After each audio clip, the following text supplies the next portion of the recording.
Where did the virus that changed the world come from? For a long time, the prevailing theory was that wild animals like bats sold at a wet market in Wuhan, China had started the outbreak. One of the first scientists to question this narrative was Botao Xiao, who on February 6 distributed a paper arguing that the killer coronavirus probably originated from a laboratory in Wuhan. The author pointed out that there was no evidence that the vendors at the wet market in Wuhan sold bat meat. On the other hand, there were 2 research labs studying bat-borne coronaviruses located in Wuhan, where a virus could have accidentally infected workers, causing them to spread the disease to the general public. Botao Xiao withdrew the paper 2 weeks later, after Chinese authorities declared that the lab leak theory had no merit. China is being accused of censoring critical data about the coronavirus. The renowned law professor at Tsinghua University in Beijing, Xu Jianren, is known to be missing after publicly condemning Chinese President Xi Jinping for failing to contain the spread of the virus at an early stage. The Chinese government proceeded to clamp down on research into the virus's origins. New regulations restricting the publication of research about coronavirus. Any paper that traces the origin of the virus should be strictly managed. To this day, the Chinese government won't allow outside researchers to test blood drawn from employees of the Wuhan lab, who may have been among the first humans infected with COVID in November of 2019. According to the official record, they were hospitalized with a pneumonia-like disease.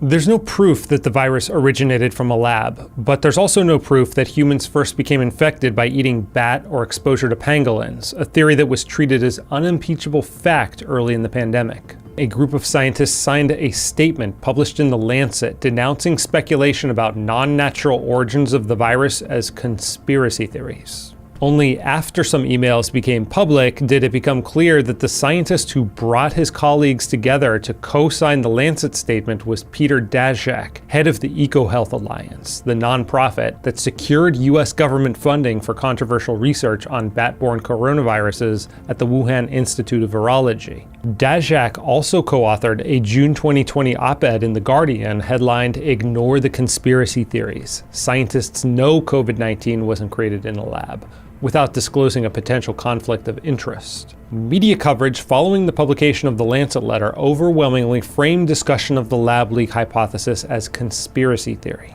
That episode does not reflect well on scientists. Science writer Matt Ridley says that Anthony Fauci's private emails, which were made public through a Freedom of Information Act request, show that behind the scenes, scientists were taking the lab leak theory seriously all along. A number of leading virologists were talking to each other and were saying to each other, we think this might look a bit like a virus that's been engineered in a laboratory. And then they all got on a phone call with Anthony Fauci. And at the end of that phone call, they all did a very rapid volte-face and started writing articles almost immediately.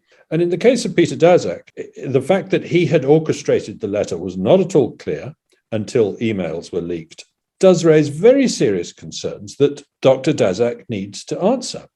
I've tried to correspond with him numerous times. I've never yet had a response. Daszak also didn't reply to Reason's interview request. Ridley has co-authored Viral, a new book about the ongoing hunt for the origins of the coronavirus.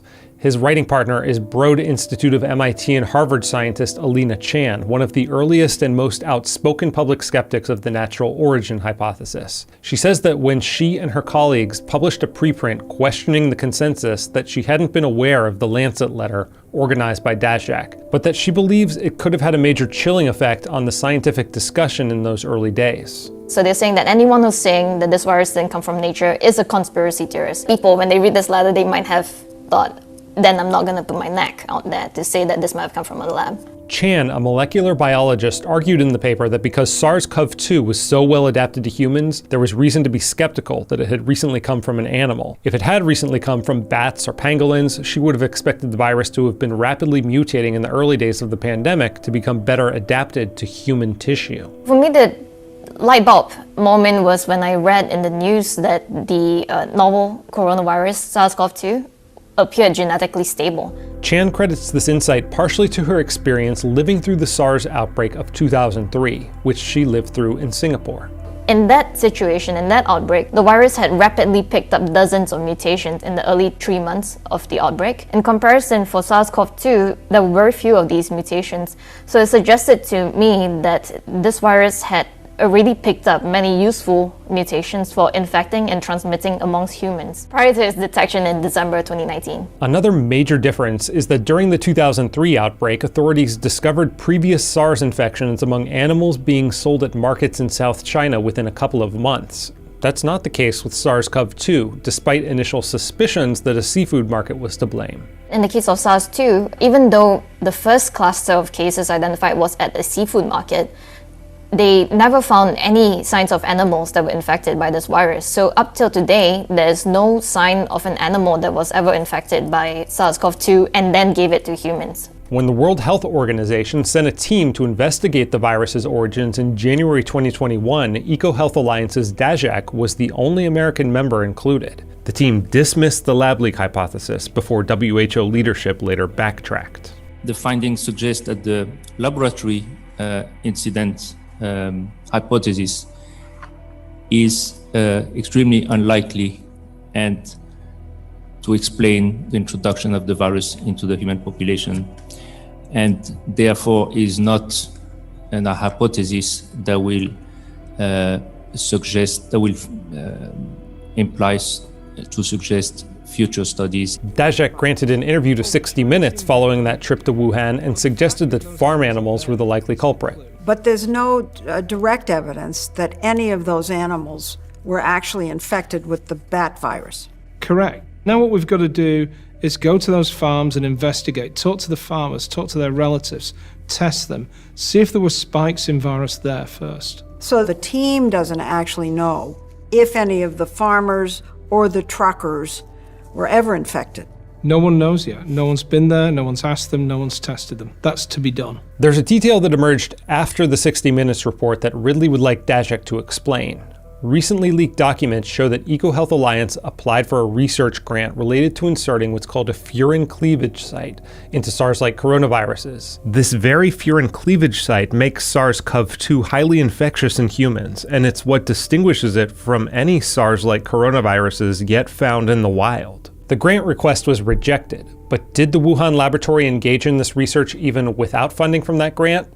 DAJAC may be able to help answer that question. The fact that that is probably the feature that makes the virus sufficiently infectious to start a pandemic means that it is a highly important thing. So you would think that a scientist who knew that he had put in a grant application in 2018 to put furin cleavage sites into SARS-like viruses, and admittedly been turned down, at the Wuhan Institute of Virology, would volunteer that information early in the pandemic so as to help us understand this new virus and understand where it might have come from. Ridley and Chan also find it suspicious that when China's premier bat coronavirus expert and DAJAC's collaborator in Wuhan published her complete analysis of the SARS-CoV-2 genome, she neglected to mention this highly unusual furin cleavage site. But DAJAC told 60 Minutes that the WHO did look into the lab leak theory. You're just taking their word for it. Well, what else can we do? There's a limit to what you can do, and we went right up to that limit. We asked them tough questions. They weren't vetted in advance, and the answers they gave we found to be believable, correct, and convincing. But weren't the Chinese engaged in a cover-up? They destroyed evidence, they punished scientists who were trying to give evidence on this very question of the origin. Well, that wasn't our task, to find out if China had covered up. It was the behavior of someone who was trying to ensure that one message got out and not another, which is fine if you're a politician or some kind of opinionated person, and scientists should be allowed their own opinion. But it's not fine if you are being asked to be part of an objective international investigation with privileged access. After the 60 Minutes interview, leaked documents showed that EcoHealth Alliance worked with the Wuhan Institute of Virology to make several bat-borne SARS-like coronaviruses and even MERS more infectious to human cells. Chan and Ridley say that when they started writing the book, they didn't have a strong view about which theory was correct, but these recent revelations have shifted their thinking in favor of the lab leak theory. In light of grant proposals and reports released within the past few months, Chan wrote on Twitter, "We know novel SARS-like viruses were being synthesized and engineered at unprecedented scale." That changed my mind completely. So knowing that there actually was a plan, a pipeline, a protocol for doing this work in 2018. So now for me, genetic engineering is very much on the table. It's not just a 1 out of 10,000 chance that this might have happened. If it came from a lab, close to 50% chance that it happened. This question was at the center of a heated exchange between Anthony Fauci and Senator Rand Paul over possible NIH funding of so-called gain-of-function research, which involves purposely making a virus more infectious to humans. Take an animal virus and you increase its transmissibility to humans, right. You're saying that's not gain-of-function? Yeah, that is correct. And Senator Paul, you do not know what you are talking about, quite frankly. And I want to say that officially. There will be responsibility for those who funded the lab, including yourself. I totally This committee will allow the witness to respond. I totally resent the lie that you are now propagating, Senator, because if you look at the viruses that were used in the experiments, that were given in the annual reports,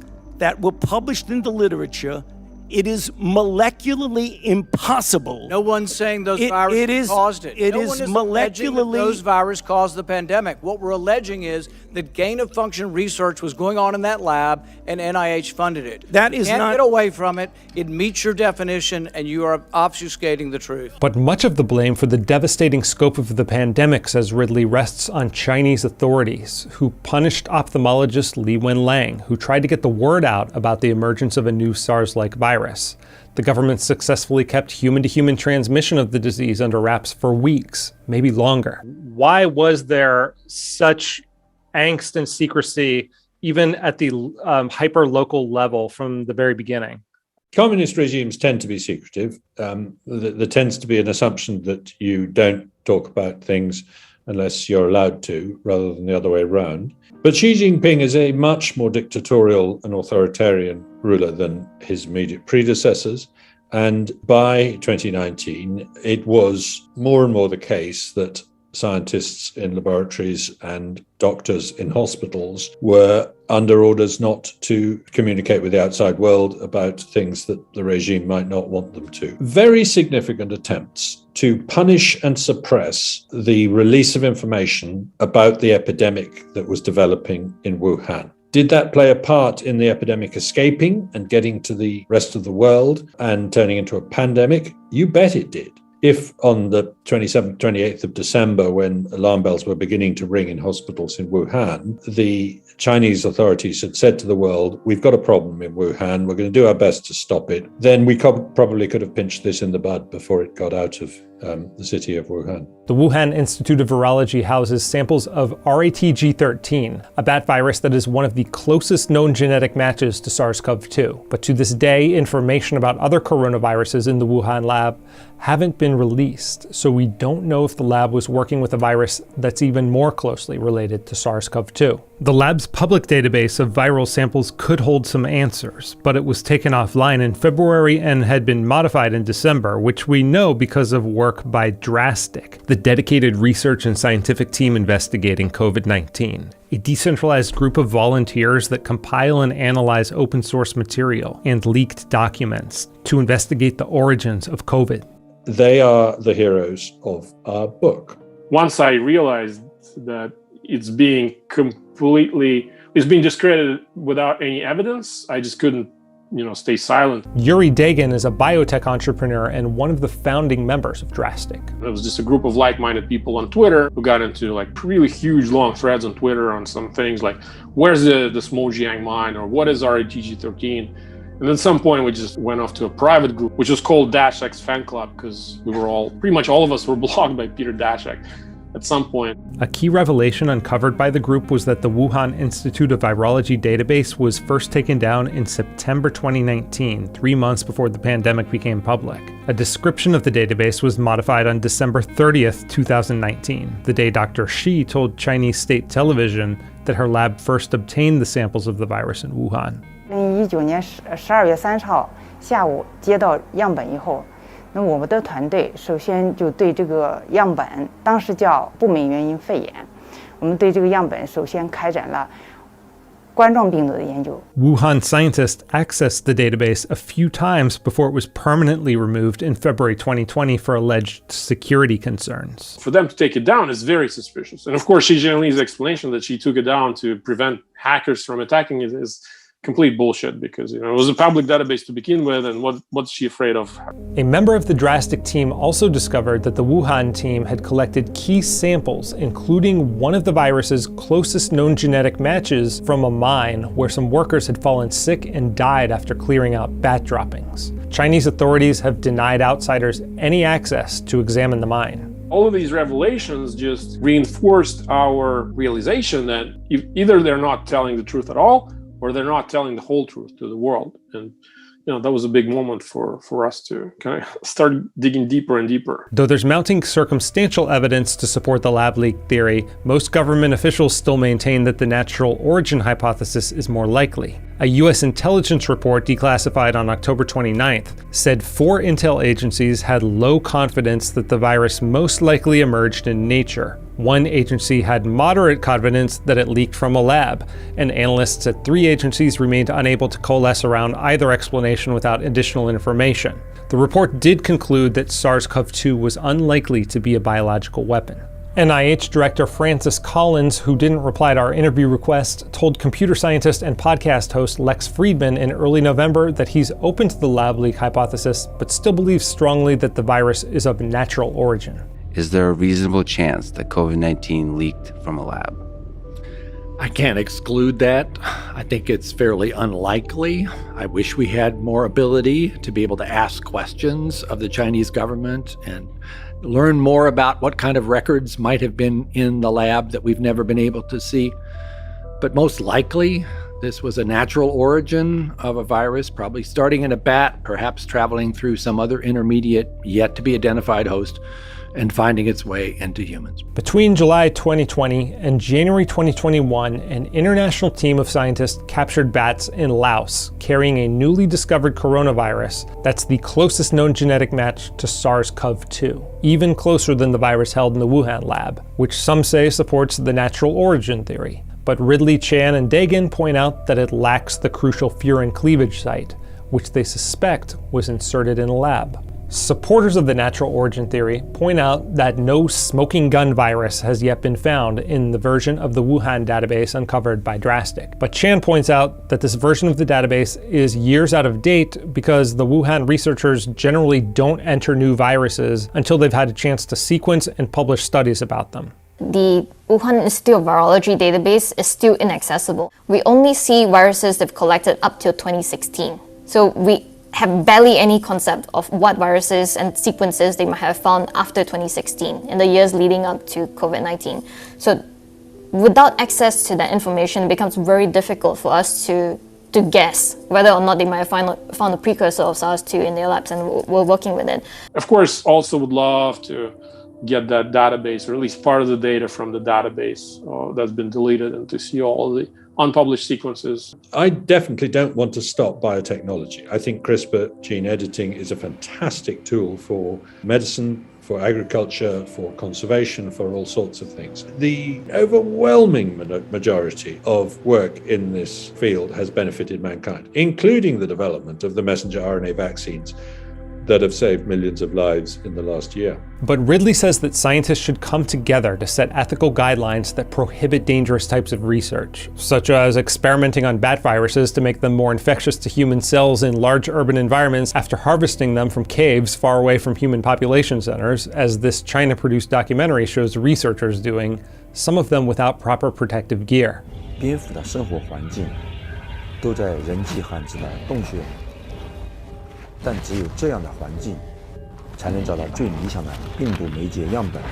如果说我们的皮肤裸露，很容易接触到蝙蝠的排泄无污染的物体，所以说这个风险比较大。Going out and harvesting viruses in wild places and with pandemic potential and bringing them back to cities to work on them probably isn't very sensible. It's like looking for a gas leak with a lighted match, as somebody put it. So if we could get the US, the UK, Australia, Japan, other major countries to sign a treaty saying when there's an outbreak in our country, we promise to open up as far as possible and tell you everything we know, then the very fact that some countries won't sign that treaty will itself put pressure on them. That's kind of the way the Atomic Energy Authority, International Atomic Energy Authority, evolved. And I think that's what we should be looking to achieve. How optimistic or pessimistic are you that we ever will get to the truth of the matter here? I'm generally optimistic. I think truth will out here. It may take a long time. I notice that the fall of the Soviet Union did lead to significant revelations about biological accidents there, for example, anthrax. I think, therefore, it may take a change of regime in Beijing before we find out more. But I think there are people who know what happened, whatever it happened, even if it's just what happened in a market, there are people who know. Mm-hmm. And I can't help thinking that at some point we will be able to find out who they are and ask them, even in a regime as repressive and controlling as China's. So I hope we do find out. There are plenty of people who say it's too late. We've lost the chance. We'll never find out. I'm not one of them, at least not yet.